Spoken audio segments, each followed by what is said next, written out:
Mapagpalang araw po sa inyo lahat. Itutuloy po natin ang ating mga panayam kay Maria sa pagpapaliwanag na siya ang ina ng Diyos. Noong unang panayam natin, palagay ko naman ay maliwanag ng lumitaw na si Maria, ayon sa Biblia, ang ina ni Jesus na ating tagapagligtas. Ngayon, hindi naman natin sinasabing siya ay ina lamang ni Jesus.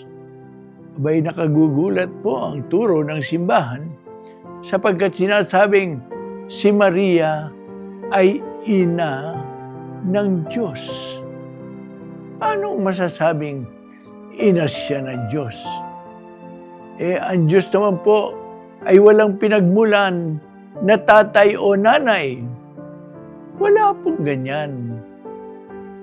Sa Diyos na ating sinasamba, ang Santissima Trinidad, wala pong ganyan.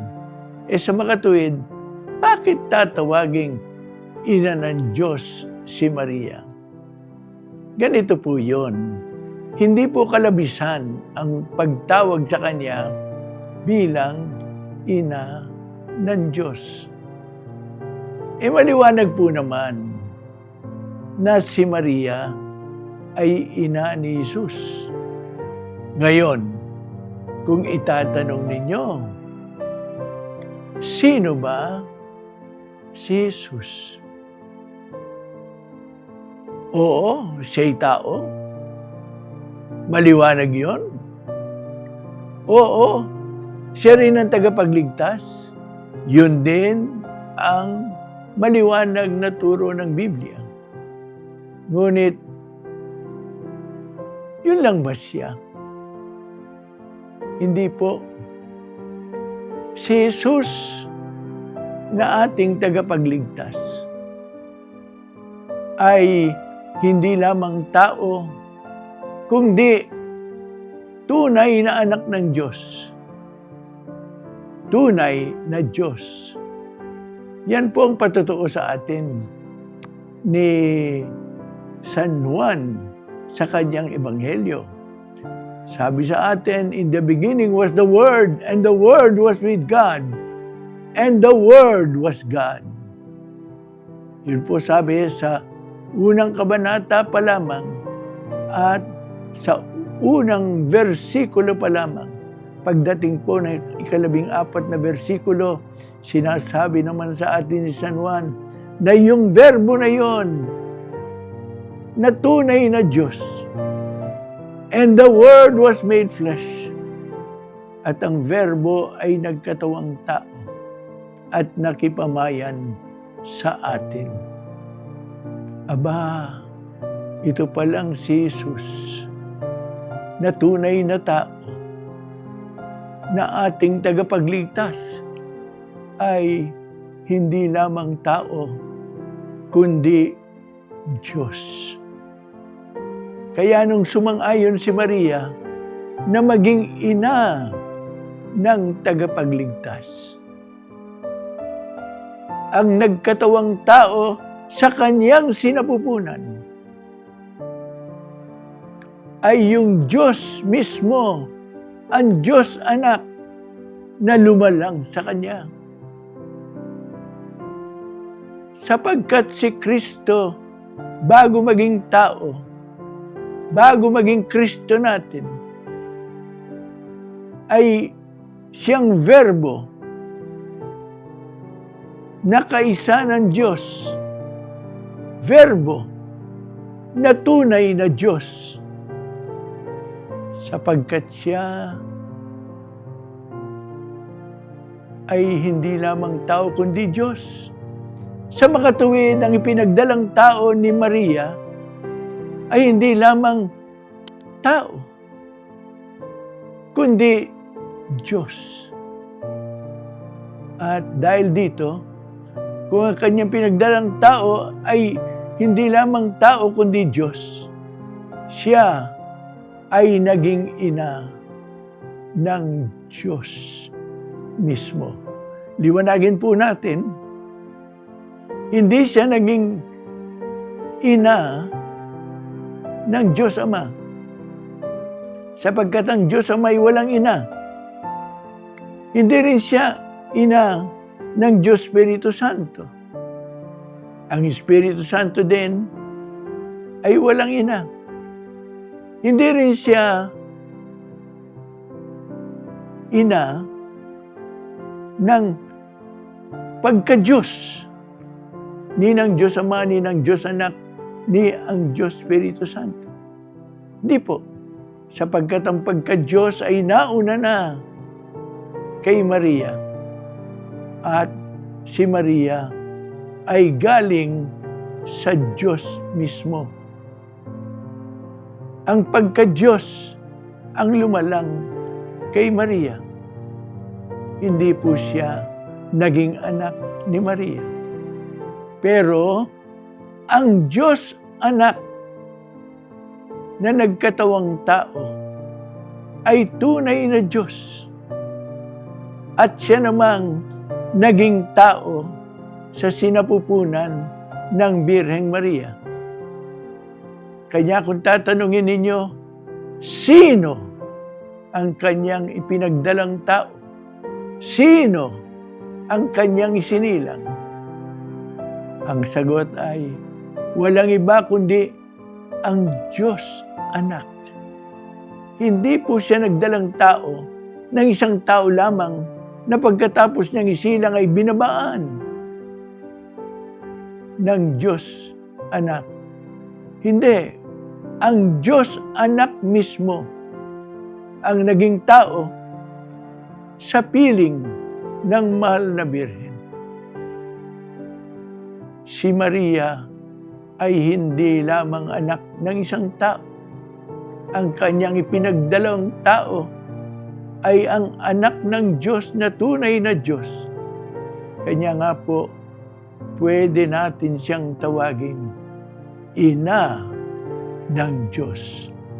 Pero intindihin po natin na sinabi ko, hindi ina ni Diyos Ama, hindi anak, hindi ina ng Diyos Espiritu Santo, hindi ina ng pagka-Diyos ng Santatlo, kundi ina lamang ng anak ng Diyos sa kanyang pagiging tao. Yan po ang napakagandang katotohanan. Ang isinilang ni Maria, hindi tao lamang, na pagkatapos ay nilukuban ng Diyos Anak. Ang isinilang ni Maria ay hindi lamang tao, kung kaya't siya ay ina hindi lamang ng tao, kundi ina ng Diyos. Hari nawa po, ito po ay maliwanagan natin. Napakaganda pong katotohanan. Napakalaking karangalan kay Maria. Alam po ninyo, sinasabi na ang verbo ay nagkatawang tao. Sa totoo lang po, kung ginusto ng Diyos, ang Diyos Anak o ang verbo ay pwedeng maging tao, bigla na lang lumitaw sa ating piling na ganap ng tao. Kaya po ng Diyos yan, sapagkat siya ay tunay na Diyos, makapangyarihan sa lahat.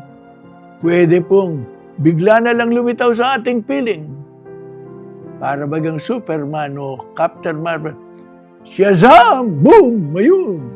Nandun na sa ating piling. Hindi po. Ginusto po ng Diyos na ang kanyang anak ay maging tunay na tao at hindi lamang katulad ng pagiging tunay na tao ni Adan na hinubog ng Diyos mula sa lupa.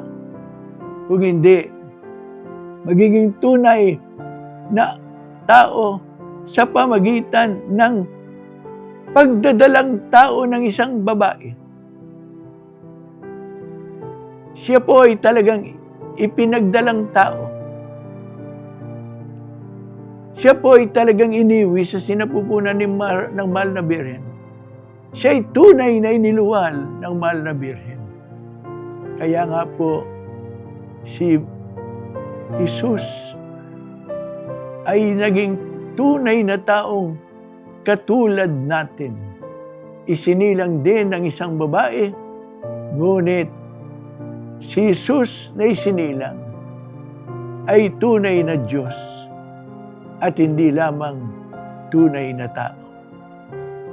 Baka sasabihin ninyo, kung ganun pala hindi naman sa Kanya nanggaling ang pagka-Diyos ni Kristo.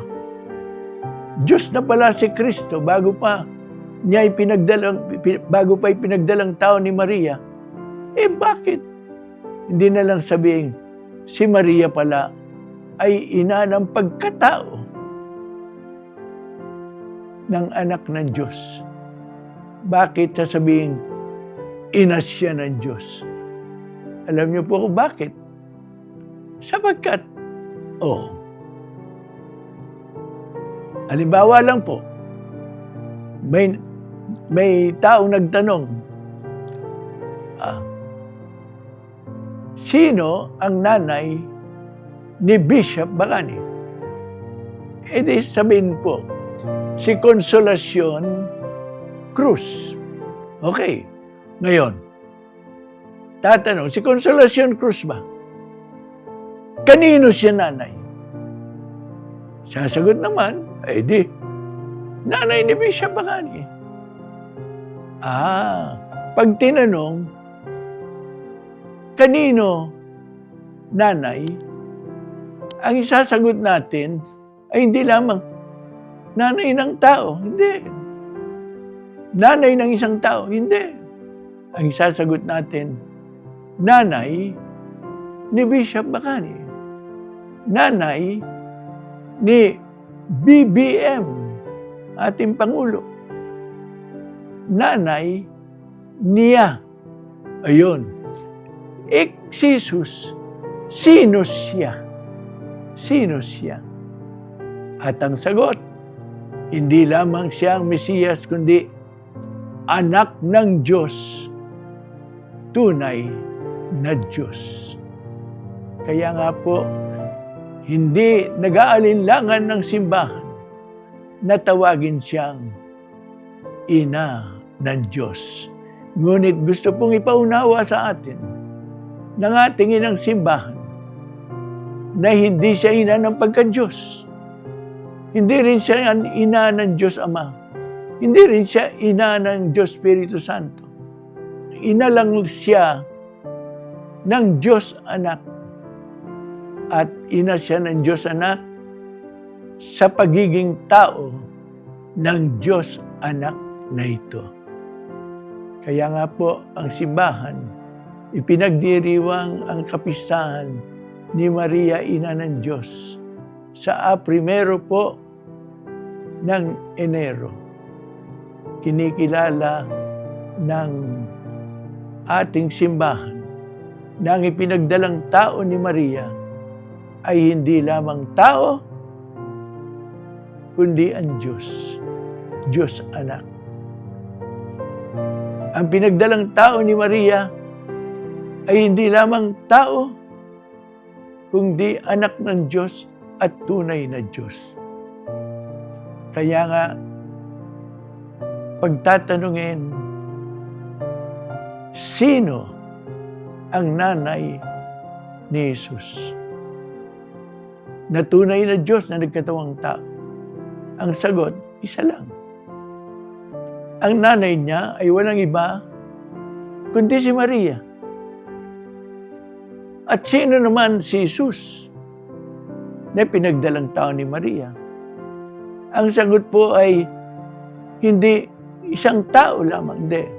Ang sagot na tama ay, sino siya? Siya ang anak ng Diyos at tunay na Diyos. Kaya po, huwag kayong mahihiyan tawagin si Maria na ina ng Diyos. Yan po'y napakalaking karangalan ni Maria Marami pong pwedeng piliin ng Diyos na maging kanyang ina.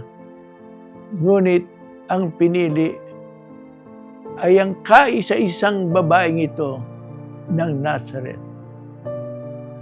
Siya ang piniling maging ina ng ating tagapagligtas, maging ina ng Diyos na nagkatawang tao. Nagdala sa kanya sa sinapupunan si Maria ang nagluwal sa liwanag kay Jesus na kanyang anak.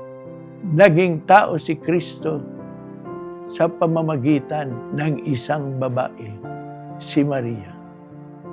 Pasalamat tayo sa Diyos sa karangalan yan na binigay sa isang kapwa natin. At si Maria naman, ating papurihan bilang pinakamagandang nilalang ng Panginoon Diyos. Sa susunod naman po, paliliwanag ko sa inyo kung paanong si Maria ay ipinaglihing walang bahid ng kasalanan. Abangan at mapagpalang araw po muli sa inyo lahat.